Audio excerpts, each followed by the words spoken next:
I industrial engineering গার্মেন্টসে I ডিপার্টমেন্টে যারা জব করতে চান তাদের অবশ্যই এই ক্যালকুলেশনগুলো জানতে হবে। আই ডিপার্টমেন্টে যারা জব করেন তাদের প্রতিনিয়ত এই ক্যালকুলেশনগুলো করতে হয়। তো এখন আসুন কী কী ক্যালকুলেশন করা লাগে আই জবের জন্য। SMB, target, efficiency, capacity, productivity, man machine ratio. মূলত এই 6টা ক্যালকুলেশন অবশ্যই জেনে রাখতে হবে আই অফিসারদের। আমার চ্যানেলে অলরেডি এসএমবি, টার্গেট ক্যালকুলেশন নিয়ে ভিডিও রয়েছে, কিন্তু ভিডিওতে মিউজিক থাকার কারণে অনেকে আমাকে কমেন্ট করে বিষয়টি জানিয়েছেন তাদের বুঝতে অসুবিধা হচ্ছে, তাই নতুন করে ভিডিওটা দিচ্ছি। তাই আজকে আমরা টার্গেট সম্পর্কে এবং টার্গেট ক্যালকুলেশন সম্পর্কে জানব। টার্গেট বলতে আমরা কি বুঝি? টার্গেট বলতে আমরা বুঝি, ধরি 1 থেকে 3টা সুইং লাইনে একটি নির্দিষ্ট সময়ে কত পিস প্রোডাক্ট তৈরি করে বা তৈরি করতে পারছে সুইং অপারেটররা, এটাই মূলত টার্গেট।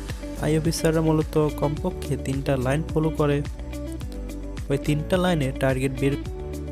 এখন আসি টার্গেটের formula. Target equal to man power into working hour divided by SMV into efficiency percentage. Suppose এখানে আমরা ধরি অপারেটর রয়েছে ওই 3টা লাইনে 50 জন এবং হেল্পার রয়েছে 12 জন, টোটাল 62 জন কাজ করছে ওই 3টা লাইনে।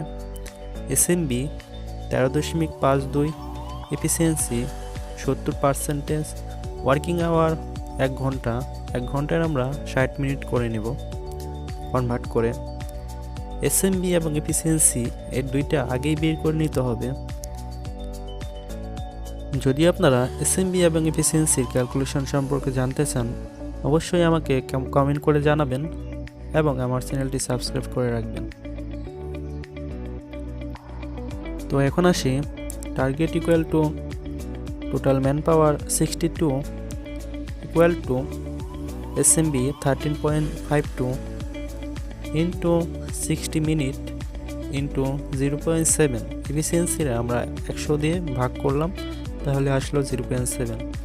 টোটাল টার্গেট দাঁড়ালো 192 পিস পার আওয়ার। 1 ঘন্টায় 3টা লাইনে 192 পিসের মতো প্রোডাক্ট তৈরি করতে পারছে বা পারবে।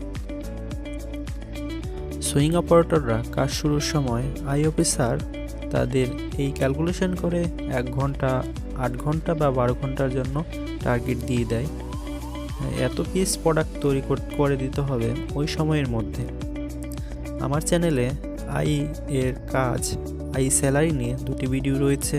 আপনারা যদি চান আমি কমেন্টে বা আমার ডিসক্রিপশন বক্সে ভিডিও লিঙ্ক দিয়ে দেবো, আপনারা যদি চান দেখে আসতে পারেন। আর হ্যাঁ, যদি ভিডিওটা ভালো লাগে অবশ্যই লাইক, কমেন্ট, শেয়ার এবং সাবস্ক্রাইব করে আমাদের পাশে থাকবেন নতুন নতুন টেক্সটাইল রিলেটেড এরকম ভিডিও পেতে। তো আজকের মতো যাওয়া যাক। আসসালামু আলাইকুম।